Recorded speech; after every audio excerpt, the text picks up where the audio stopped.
कनपुर गांव में श्याम नाम का एक आदमी अपनी पत्नी शीला और बेटे समीर के साथ रहता था। श्याम एक मेहनती और ईमानदार व्यक्ति था, लेकिन जिंदगी ने उसे गरीबी के दलदल में धकेल दिया था। श्याम के पिता के समय में उनका परिवार खुशहाल था, क्योंकि उनके पास जमीनें थीं। लेकिन जब उसके पिता को धनीराम से कर्ज लेना पड़ा, तो वह कर्ज चुकता नहीं कर पाए और धनीराम ने उनकी जमीनें हड़प ली। अब श्याम उन्हीं खेतों में मजदूरी करता था, जिन पर कभी उसका हक था। एक दिन जब श्याम काम से घर लौटा, तो उसकी पत्नी उदास होकर बोली, आ गए हैं आप? हाँ, आ ही गया हूँ, लेकिन तुम इतनी उदास क्यों हो? आज सोनू के स्कूल की प्रिंसिपल ने उसे वापस भेज दिया है। प्रिंसिपल ने कहा है कि जब तक तुम फीस लेकर नहीं आओगे, मैं तुम्हें स्कूल में नहीं बैठने दूंगी।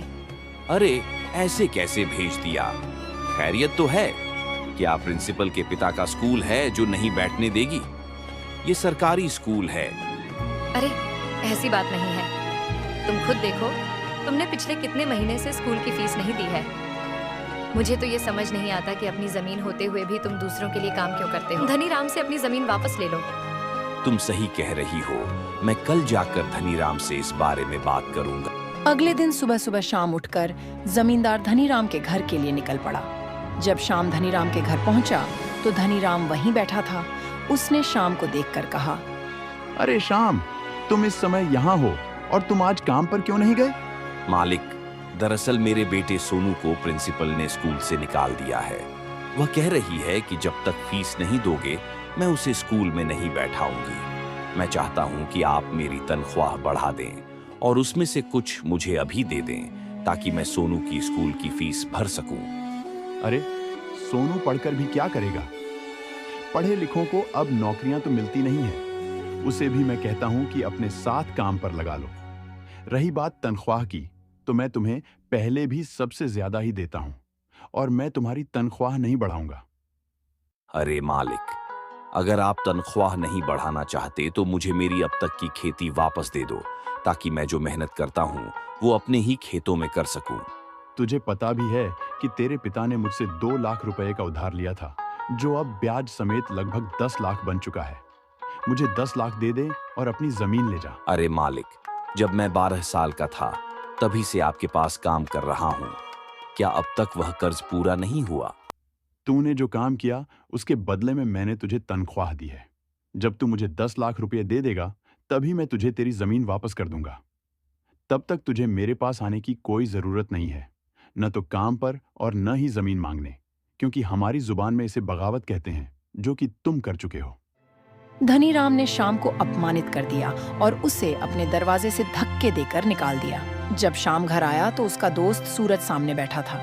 सूरज ने उसे देखकर कहा, अरे आओ आओ, शाम हो गई। इज्जत, मुझे पता था कि वो जमींदार ना तो तुम्हारी तनख्वाह बढ़ाएगा और ना ही तुम्हारी जमीन वापस करेगा, क्योंकि मैं भी उसके पास काम कर चुका हूँ। मैं तुमसे कहता हूँ कि मेरी बात मानो। मुझे सब पता है कि वो जमींदार अपनी तिजोरी की चाबी कहाँ रखता है। मैं तो कहता हूँ कि तुम मेरे साथ चलो और हम दोनों जाकर उसकी तिजोरी खोलकर उसका सारा माल निकाल लेते हैं। सुन सूरज, मेरी बात कान खोलकर सुन ले। तुझे पहले भी मना किया था और अब भी मना कर रहा हूँ, क्योंकि मैं बचपन से ही बुरे कामों के सख्त खिलाफ हूँ और तुम मुझसे चोरी करवाना चाहते हो। अरे, इसमें चोरी की क्या बात है? देखो, एक तो उसने तुम्हारे कुछ पैसे भी देने हैं और ऊपर से उसने तुम्हारी जमीन भी हड़प ली है, तो क्यों ना उसके बदले में उसके पैसे उठा लिए जाए। सोच लो श्याम, फिर मत कहना कि मैं सही कह रहा था। देख सूरज, उसके जमीर ने उसे जिसकी इजाजत दी उसने वही किया, और तेरा जमीर तुझे जिसकी इजाजत दे वही कर, लेकिन मेरा जमीर मुझे चोरी की इजाजत नहीं देता। ठीक है, मैं चलता हूँ, क्योंकि तुम कभी नहीं आओगे मेरे साथ, और इसलिए मैं भी नहीं करूँगा जाकर चोरी। पहले जब सूरज इस बारे में बात करता था तो मुझे उस पर बहुत गुस्सा आता था, लेकिन अब मुझे लगता है कि वो सही कह रहा है। तुम्हें उसका साथ देना चाहिए, क्योंकि वो जमींदार है ही इस काबिल। सुनो शीला, मेरी बात ध्यान से सुनो। क्या मैं तुम्हें चोर नजर आता हूँ? मैं चोरी कभी नहीं करूंगा, चाहे मुझे भूखा ही क्यों न मरना पड़े। इतना कहकर श्याम वहां से चला गया। उसने कई जगहों पर काम ढूंढा, लेकिन किसी ने उसे काम पर नहीं रखा। सिर्फ जमींदार की वजह से। कुछ ही दिनों में उनके घर का सारा राशन खत्म हो गया और खाने को कुछ भी नहीं बचा। तब उसकी पत्नी उसके पास आई और बोली, ये लो, ये 5 रुपए रखे थे मेरे पास, ले लो और जाकर कुछ ले आओ। अरे शीला, 5 रुपए में क्या आएगा? मुझे नहीं पता कि हमने 2 दिन से कुछ नहीं खाया है। कुछ भी करो, घर में तभी आना जब कुछ खाने को लेकर आओ, क्योंकि तुम्हारे जमींदार की वजह से मुझे काम से निकाला गया था। शाम दुखी होकर घर से निकल गया और जंगल में एक पेड़ के नीचे बैठकर सोचने लगा कि अब क्या करे। तभी वहां एक बुजुर्ग व्यक्ति आया और उसने शाम से कहा, अरे बेटा, तुम कौन हो और यहाँ बैठकर क्यों रो रहे हो? ऐसा क्या हो गया तुम्हारे साथ? मुझे बताओ, शायद मैं तुम्हारी कोई मदद कर सकूं। अरे बाबा, अब आपको क्या बताऊं कि मेरे साथ क्या हुआ है? शाम ने बुजुर्ग व्यक्ति को सारी बात बताई।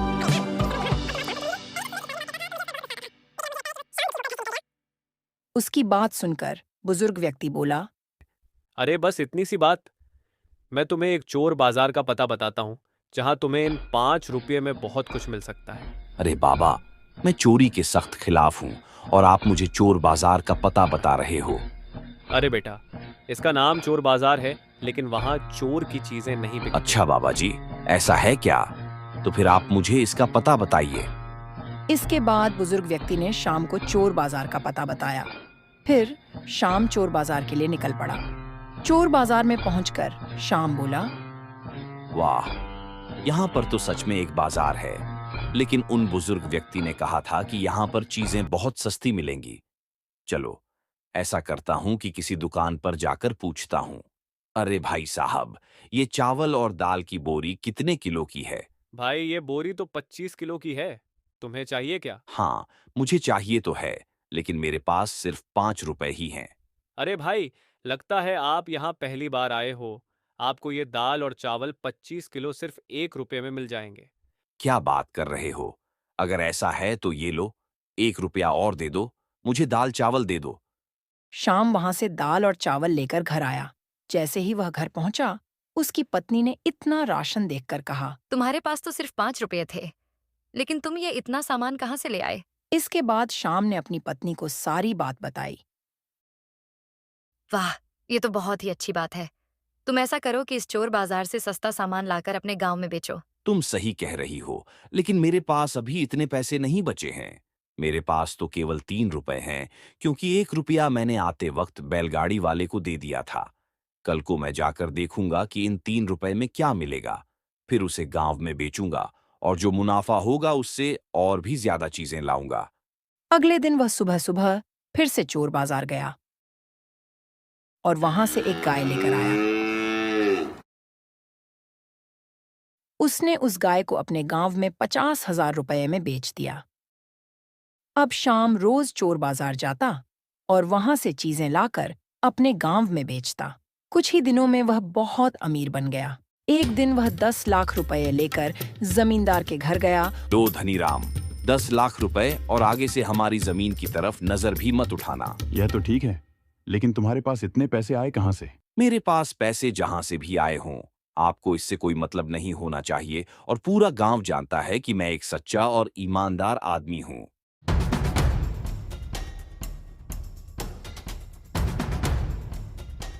इस गरीब के पास इतने पैसे आए कहाँ से? मैंने सुना है कि ये जंगलों में जाता है। मुझे इसका पीछा करना होगा। अगले दिन जब शाम जंगल गया तो जमींदार उसका पीछा करने लगा। रास्ते में शाम पेड़ों से बातें करने लगा।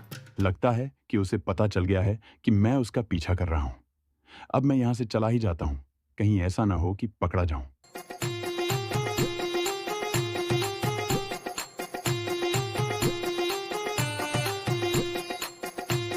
कुछ दिनों बाद शाम की पत्नी शीला ने उससे कहा, शाम, मुझे भी वो जादुई चोर बाजार दिखाओ।